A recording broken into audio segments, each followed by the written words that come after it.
அவள் இல்லைன்னு நினச்சி கூட பார்க்க முடியலை. எங்களோட 35 ஆண்டுகால வாழ்க்கையில் கண்மணி ஒரே ஒரு முறை தான் என் மேலே கோபப்பட்டு அவள் அம்மா வீட்டுக்கு போயிருக்கா. நான் சமாதானப்படுத்தி வீட்டுக்கு கூட்டி வரலாம்னு மாமனார் வீட்டுக்கு போனேன். இதே பேசேஜ் இங்கிலீஷில் பார்க்கலாமா? I can't even imagine her not being there.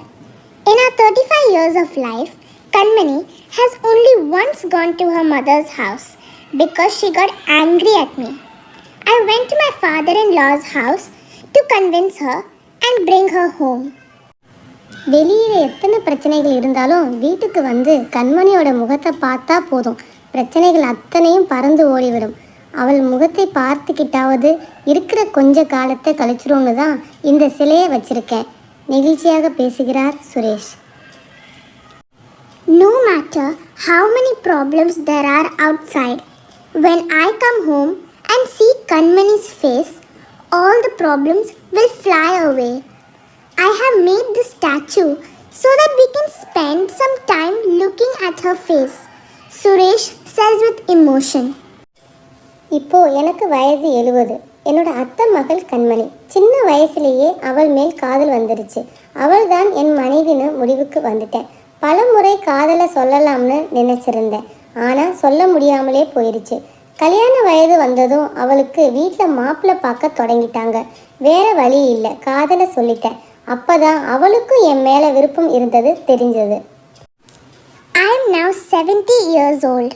Kanmani is my aunt's daughter. I fell in love with her at a young age. I had come to the conclusion that she was my bride. I had thought of telling her many times, but I couldn't tell her.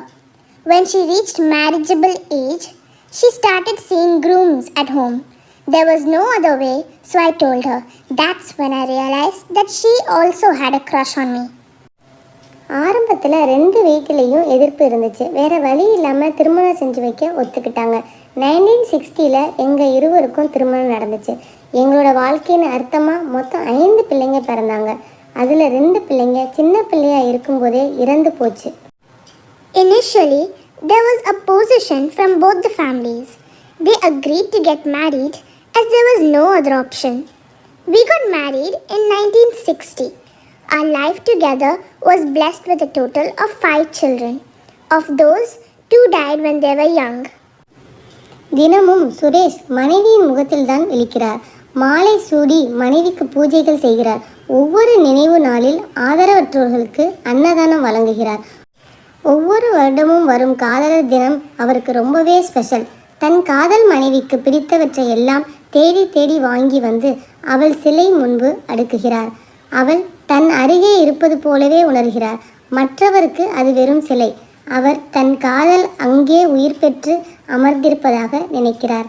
அந்த எண்ணத்தில் ஒளிந்திருக்கிறது உண்மையான காதல். Every day, Suresh wakes up to his wife's face. He performs puja for his wife in the evening. He gives food to the needy on every Memorial Day.